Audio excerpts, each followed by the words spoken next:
શું નામ તમારું? મારું નામ દિવ્યા છે. ઉંમર કેટલી? 20. શું તકલીફ હતી તમને? તકલીફમાં કમરમાં દુખાવો હતો અને પગમાં આખી નસ પગની ખેંચાતી અને ઝંઝણાટ હતી. કેટલું ચલાતું હતું? ચલાતી હતું બિલકુલ પણ નહીં ચલાતી હતી, એમ કે ચાલતી. ઓકે, કેટલા સમયથી તકલીફ હતી? 8 વર્ષથી તકલીફ હતી મને. કયા પગમાં? ડાબી.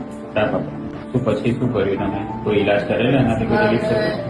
બહુ દવા કરાવી. 8 વર્ષથી દવા ચાલતી હતી મારી, પણ એમાં કોઈ રિકવરી નહીં આવી. પછી અમને એક જણાએ કીધું તો અમે ડોક્ટર અલ્પેશને બતાવ્યું છે અને મારું ઓપરેશન થયું.